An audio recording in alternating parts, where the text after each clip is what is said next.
Hello, back for another Explore Pauper Ladder match. I'm gonna bring this version of Rakdos. I've been playing a lot of Rakdos in all the formats. I think it's pretty fun, and I'm drawn to decks that have a lot of card draw, so then that they're able to really churn and find the cards that work the best in the matchup. Um, the reason why I actually ended up really liking this deck is I was playing a standard Pauper, and this deck, this card really impressed. And so yeah, so I'm playing this one, and this one allows you to play the four Deadly Disputes along with Implement, so you have enough sack targets. Between those 7 targets, generally you're able to sack something. All right, and then my sideboard's pretty standard. Magic Vinyl plays a lot of different decks, so wonder what he'll bring today. He likes in historic, he likes more combo-y decks, and then yeah, so this is the right one: Explorer, Pauper, Synth. So, and then for the removal spells, I really don't know how to play it. And then there, you saw in the deck, the deck tab, there was a. My volume's super high right now. Sorry about that. The deck tech or the deck lists had an infiltrator version. Cardboard brought up that that he likes the card, and that I don't know. It's really borderline. It's a strong card, but I'm already playing only 3 of the flamebreather, and so I think this is a really good hand. I like it. I'm already playing only 3 of the flame breathers. I ended up saying, well, I'd rather play removal spells specifically actually for decks like this. So this is going to be really good for me because I'm probably going to eat this deck alive. So the big cards that I have to remove, if he's truly playing white-black, is the unicorn and the other card, the unicorn and the cleric that drains you. So unfortunately, if he has it this turn, he can grow the unicorn out of my lightning strike range. That could have been a reason to play the mountain turn 1, or play the fetch land turn 1. So okay, he doesn't have it. All right, dodged.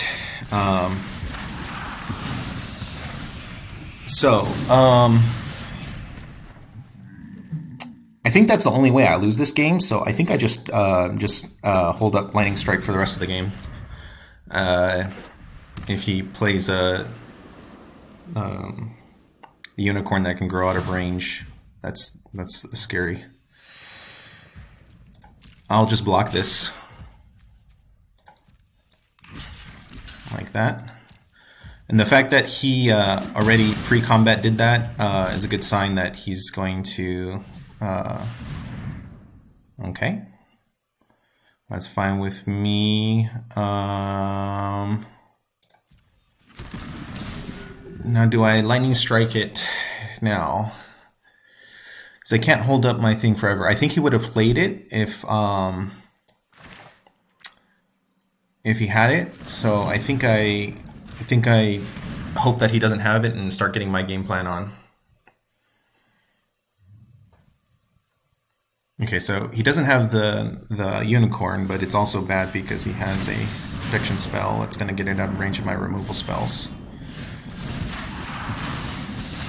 All right. So how do I want to answer a 4/4?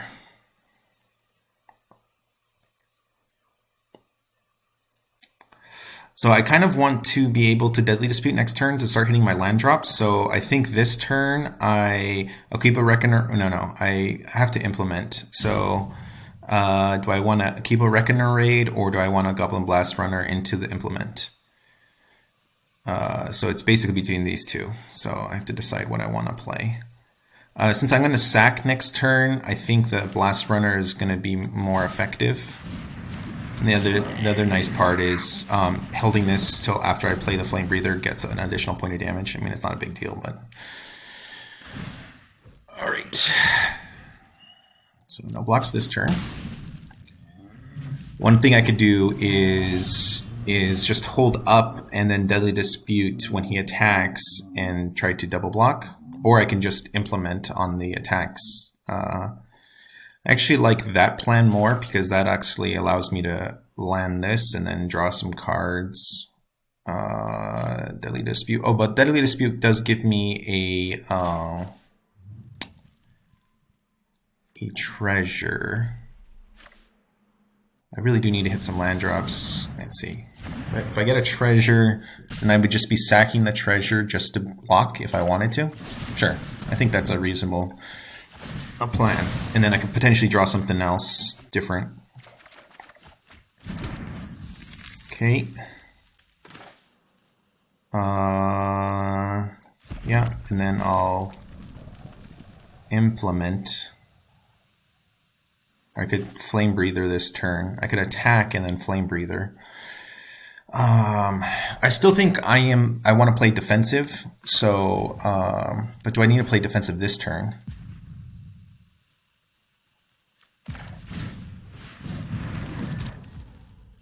Thing is, though, if he attacks, I'm kind of screwed no matter what.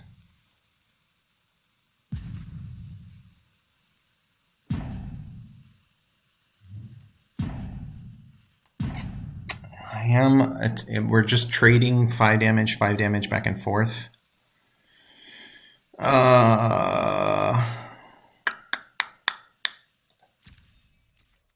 Let's stay back one turn. If he attacks in, I'm probably not going to block. Actually, I probably can't block. Let's see if he attacks in.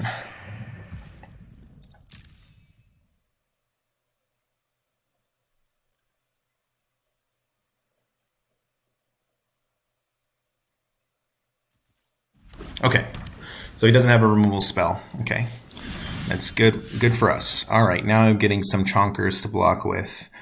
All right, how do I want to play this? I can go Flamebreather into Barbed Batterfist. I like that plan. I also could Deadly Dispute the Implement to try to draw land, and then I could still play Reckoner.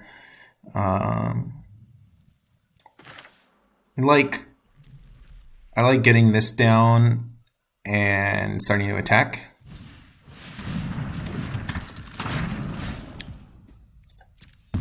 And then if I don't draw another land next turn, then I'll do the Deadly Dispute play. Let's see. Yeah, he only can activate this as a sorcery. I was gonna say. All right. All right, I like this. Okay, so he's basically out. So in that case, I can kind of go slow here, and I can just kind of build my board up. So let's do that first. Let's see what I draw. All right. So I can Reckoner Raid and play the Blast Runner.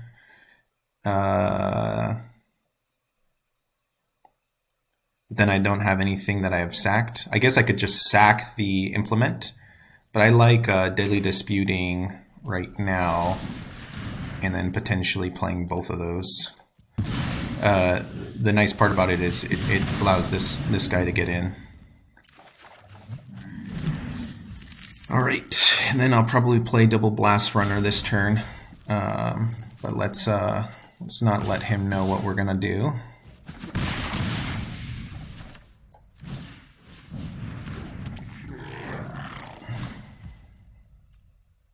I want to play it this turn. Next turn, I can sack the Synthesizer, so I have a plan to use the sack ability on my 3/2s for 1. All right, and he sees the writing on the wall. It was an unfortunate mole on his end. He kind of cobbled through some worry. But yeah, the big thing is if he draws the cleric or the thing. So in that case, I want to have my removal that doesn't care about the size of the creature. He's going to have a lot of the 1/1s that come back from the grave. So again, I need to just be able to kill it before it gets big.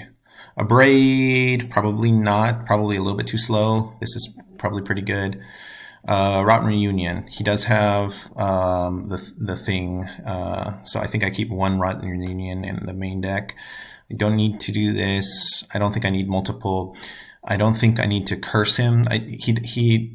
We'll see. All right. Feed the Swarm, I think, is going to be, and then I'm just going to cut the more expensive removal spells. This doesn't really do anything against his deck. Just gains too much life. I need to be attacking. Let's see. Batterfist, I think, is a good card. It's the reason why I'm playing this. Voltage Surge, just a removal spell. All right. I think I have too many 1 damage removal. So let's cut the end of the festivities. And let's... I like to keep the bolt. Okay, this card's a little bit too slow. Rotten Reunion, Bogus. Maybe I'll get rid of another Deadly Dispute, yeah.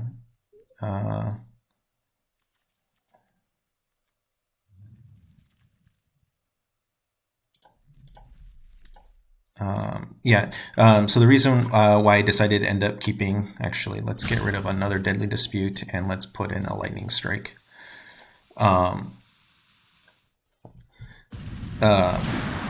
Is I'm just thinking about how I lose this game. And like getting a hand where I have a bunch of Deadly Disputes and I don't answer his board is probably the way I lose the game. I mean, I'm really, really favored. This is a great to have in hand. So I think I'm just going to fetch for black and then Mogus if he has a 1-drop. All right. So obviously I'm playing the control and he's playing the beatdown. This is good because then I can keep a Reckoner Raid right now. Or do I want to fetch for a red? If I fetch for a red right now, then I can Goblin Blast Burner next turn. I think actually that's a good idea. The other thing it does, it opens up, if I draw a red removal spell, it opens that up too. And it makes the opponent fear something. Alright, so this is the critical turn. Well, actually, he can't grow it out of range quite yet, but he's going to be very, very close next turn. I wonder if that's a reason I should have just played another tap land so I can Reckless Impulse into an answer. Okay, he didn't have it again. I'm just getting lucky here, dodging. Okay, no blocks. Alright, so now I think I go ahead and Reckless Impulse. Yeah, it stinks to show him a removal spell that's waiting in the wings for his dude. So I'm going to get a red with this. But taking out a orator, man. Okay, I like to see that he's setting in this because that's a good sign for us, because these are pretty much do nothing, because you saw how I cut basically most of my burn. This deck is really gonna try to go long. But the thing that can interrupt me going long is...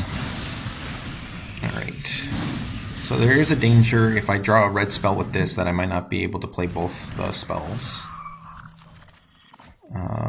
Okay, I think I value Frostbiting his Orator more than another synthesizer that I can't play, or that I wouldn't be able to play anything off of. All right, so let's get rid of this. Let's see if that goes away. I don't have any protection in case he has something to bring back from the graveyard, but I think we'll be fine. So next turn, I'm pretty color agnostic, so I'm just going to go ahead and get black, a swamp, because this can probably draw into another mountain and just have less swamps, so pulling them out of the deck first is probably in my best interest.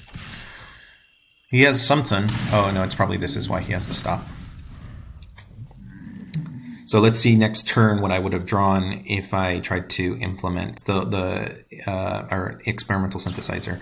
If I synthesized it into a mountain, I could have had it all. But I think that was low enough likelihood, and just getting a free frostbite was a good enough turn for me. I wasn't really even paying attention. Okay, he sacked this. Okay. So he does have sack stuff to also pay attention to, so that my magma sprays are less good. But yeah, his plan to gain life, I mean, obviously, I'm not going to try to erase that. So it's weird that he cited in stuff that gains even more life, because I have to win by just attacking with creatures to have enough of. All right.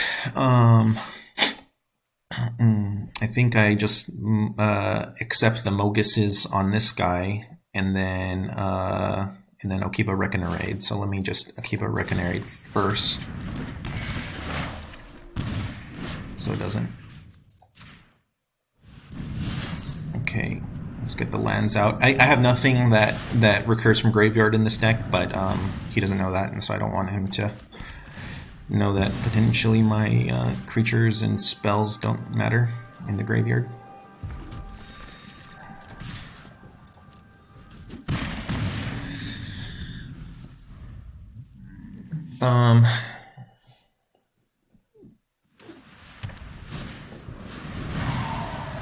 Okay, another Mogusi's Favor.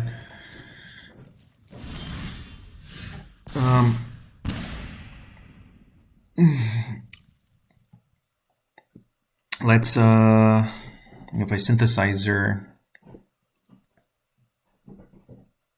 then I potentially can't Mogusi's Favor. If I synthesizer, sack this. So I think I go for this one. Let's see what it brings in. Okay. So I can still have Menace on my guy.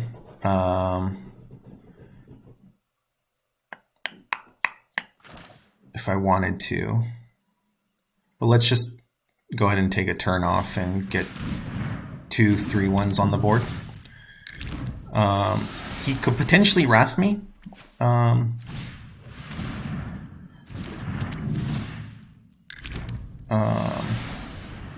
Let's see. Yeah, I won't attack this turn. I'll wait till I have a removal spell in hand and then punish up double block.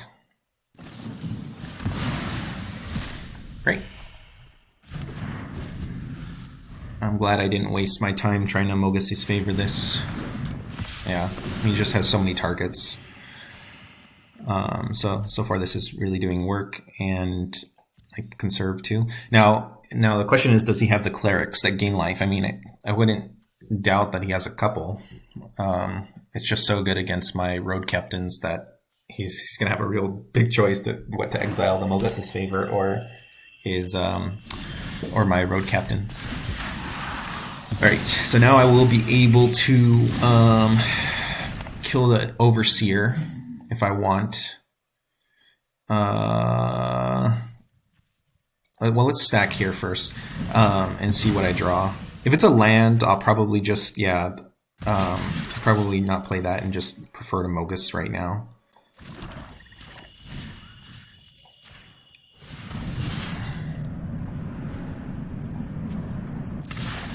Again, just getting rid of my lands in my graveyard. It's unfortunate when you don't play it. This doesn't go to the graveyard. This goes... Oh, okay. Well, good to see that before I attack. Now, do I still attack? Does it have indestructible? indestructible. So if I attack with this, I can trade with the orator. Like my menace creatures, I can trade them.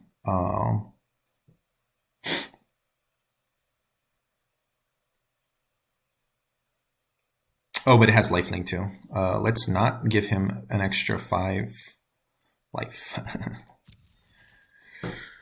All right. So this is unfortunate because my Mogus is going to be stranded in... oh, nice. All right. All right. Him doing this kind of stuff is actually fine by me.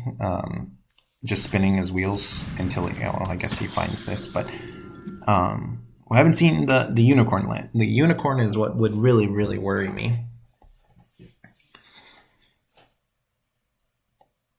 I guess I should have been playing around this because I saw this the first game.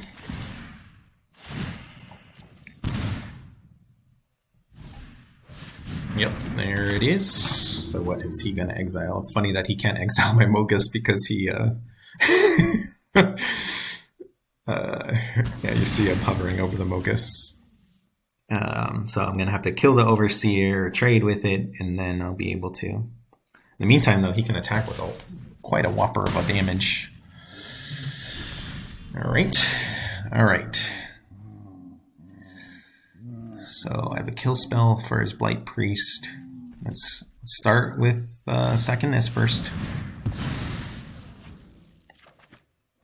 Okay.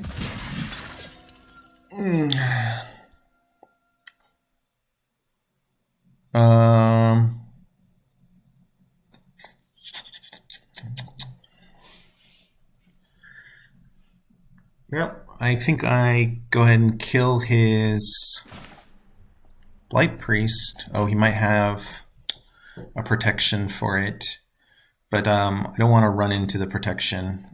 His other thing does not untap it. Okay. All right, let's go see what's up. All right, so Blight Priest, get out of here. Okay. All right, I already have my Goblin Blast Runner as menaced up. I just realized I probably should have moved over I just missed 2 damage by not moving over the Bard Battlecrest. And now he could potentially recur that, so...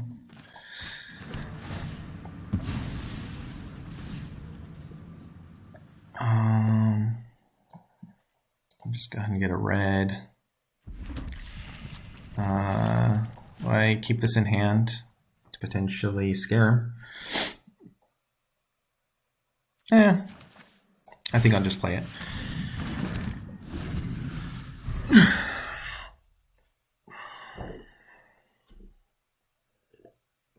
Again, I don't like equipping this on the off turn or on after attacks because just suffocating fumes is a real blowout. Where if I wait, I could potentially, see if he has mana held up and stuff like that. All right, so I have... Wow. I don't know why he did that. What is it? Artifact or enchantment? I don't know why he didn't take out that one.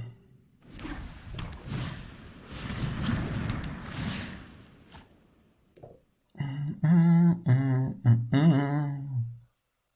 mean, these will stall the game a little bit, but I think eventually my... Okay. Maybe that's why he didn't kill my enchantment. Yeah. Alright. Alright, well, we're on a clock. Getting a blank draw at such a critical turn. It's not nice. It's funny that this is templated the old way that... Ooh, this is really good.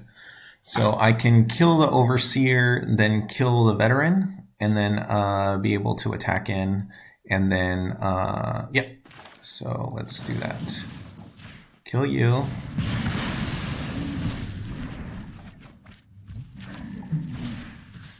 Kill you.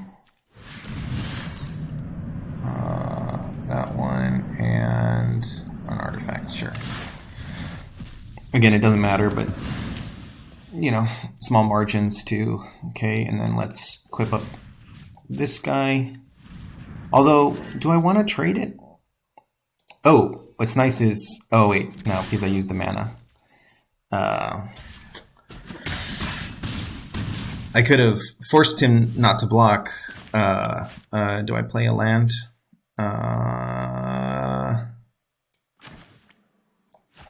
Sure, I'll keep it up.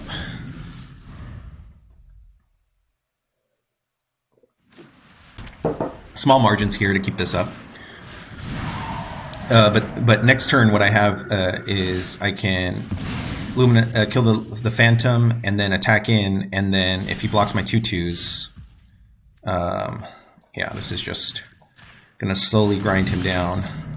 Okay, all right. I'm tired of trying to scroll through and try to grab the specific ones. Okay. I think I go ahead and keep it like this, and I offer the trade with a Blast Runner.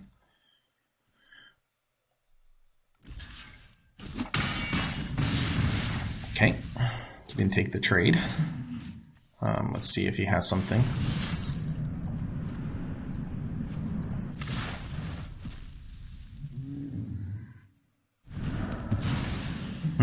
Maybe he just missed that I was going to play that. Do I play the mountain now? Whatever, I'll just bluff that I have something in hand. GG's. So let me just go back and do a little bit more of a deck tech. And I hate that this screen gets stuck here for so long.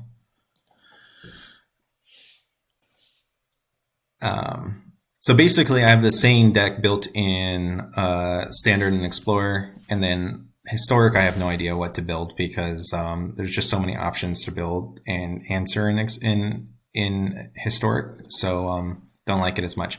But I just wanted to point out the differences because I think they're both reasonable. It's just I can't decide. It's really, you have to do, I think it's a lot more testing is needed to determine if these flame breathers are better than the alternative of Infiltrator, which I'll show that deck. So basically all the core cards are the same. I ended up having to break down and craft these. I don't think there's any other equivalent to this card. So synergies that this has. So basically it's basically playable because of Bard Batterfist. Because without it, there's not enough Deadly Dispute targets in the deck. Because you actually don't want to sack your synthesizer to dispute. That's really kind of a desperate measure. You actually really value the 2/2 in this deck. So generally that's not the plan. It's fine as a backup if you're really stuck on lands, and the fact that it gives you a treasure means that whatever you flip off of the exile off the synthesizer means that you may be able to play it that turn. So it's a reasonable sack target. So this is, and then like I said, I had a random split of removal spells. So I had Frostbite, Voltaic Surge. I don't know what the proper split is here versus playing Direct Burn, where I think there's enough creature decks in Explorer. I think you want to tend toward creature removal and hedge. This is nice because it can remove creatures or it can go to the face, but it's one more damage, one more mana cost, and in a deck where you're trying to keep it down to 1 or 2 mana, really makes a difference because instead of paying potentially three spells a turn, you're only playing 1 spell. And if you think you're going to run out of cards with playing 3 spells a turn, again, I just want to emphasize the amazing part about this deck is this is a draw 2, this is a draw 2, and this is basically a Mull Drifter. It's gonna draw 2, and it's gonna create a 2/2. So you'll have 12 cards that are going to draw 2, and then you're backed up by very efficient creatures. And so this deck is actually probably weaker to the deck that we just faced, the Lifegain deck, because Flamebreather is just doesn't really do anything. That's why I cited it out. They just gain too much life. You need to be able to attack with creatures for the win. So the version that's slightly better against creatures, or if the game plan of the opponent is to leave your creatures in play and just go over the top of your creatures, is play Infiltrator. So Infiltrator grows. So I just did some math when Cardboard brought it up that this is a reasonable card to play in a deck that has so many cards that sacrifice. And so and then the way that I built it, you get 21 cards that will sacrifice. So about every third card will sacrifice. Although I just realized that this sacrifices 2. So you're probably up to almost half the cards in the deck, because you sacrifice the Deadly Dispute, and then you can also get another sacrifice trigger with the treasure. So you probably can get up to about half the cards in your deck grow the Infiltrator. And it's similar to about half the cards in your deck trigger the Flamebreather. But this version is very good against decks that aren't going to remove your creatures. If they're going to remove your creature, the Flamebreather is better, because the Flamebreather has pseudo haste. Because the turn you play it, you can play one other spell and get 1 damage in. But as opposed to the Infiltrator, where you play it, you have to wait a turn to attack with it, and then whatever you sacked gets hit. That probably, because of whatever you sacked, is probably a non-creature spell. It probably works out the same as the Flamebreather for the first time it attacks. The difference is the second time the Infiltrator attacks, you're probably better off than if you had a Flamebreather in play. So anyway, so this deck, the only difference was I slightly played more swamps, because you're in this tension where you want to get your fetch lands, your tap lands out of your hand, but you also want to save them to play after your runner and after your Infiltrator. That's why the other deck skews so heavily toward mountains, is to have a turn 1 blast runner where you don't have to fetch for the mountain. But yeah, so it's overall the same, and I think that's very, very close. You could even go as far as playing 2 of each or something like that. This deck doesn't play any face burn, and instead just is all in on the voltaic surges to fit more spells. Yeah, so again, I haven't played enough with them. I think they're both arguable. I'm still playing with the sideboard of what you'd want if you went more creature-based with this. So yeah, I think overall, against decks that are going to remove most of your creatures, the other deck is probably better. Against a deck that, and then also for Fog, the other version is much better against Fog. Turbo Fog decks. But this, I think, is probably better overall against the meta, because just most people are going to be playing creatures. But it's very, very close. So many things trigger the Flamebreather, so he's really good. And then, this is also very, very close, but it's just one step down from the Flamebreather, I think, that puts him in. And then the other tension in this deck is you don't really want to. You want to play more removal spells. I mean, this the way that I built it right now, which again is it's a very rough draft, only has 6 removal spells, and so you potentially want to go lower on the Infiltrators or cut the last Flamebreather to play more removal spells. I like the idea of keeping 1 Flamebreather just for that threat of play it and then rattle off 3 or 4 spells late in the game to just get through. Yeah. So maybe you cut the Infiltrate, 1 or 2 Infiltrators for a couple of other removal spells, maybe just 1 Lightning Strike or something like that. But yeah, I think they're both really good, and there's arguments and metas where both are really playable. It's very interesting that you can kind of with a card change out really change what you're trying to do, where this one is attack with some big creatures, and the other one is pick away with a 1-drop at the beginning of the game and then finish the game with burn. But yeah, happy that I showed off that both decks I showed off that one deck is viable. Next week I'll probably bring this version just to show that I think both are reasonable choices in the meta. But I think 4 of Batterfist is going to be where the meta is heading in both Explorer and Standard. It just pairs so well with these sack on artifact spells. The other artifact, the sack artifact skill I forgot about, is annihilating something. Annihilating. Gosh, that's probably not going to come up if with just N, A, and an I. But anyway, I think the instant speed of Voltaic Surge is more important than being able to kill a big creature. But it's another argument. If you want even more copies of Voltaic Surge, I could see even just like one copy. Like if you're going to go down on Infiltrator and you're going to add another removal spell, I could see this one being the removal spell. I think in general, like having so many that are reliant on sacking an artifact, you probably want to play Frostbite instead, but it could be reasonable. All right. Well, long-winded deck tech right at the end of there, but I would love to hear your feedback if you think going the Infiltrator route or the Flamebreather route is the best route. All right.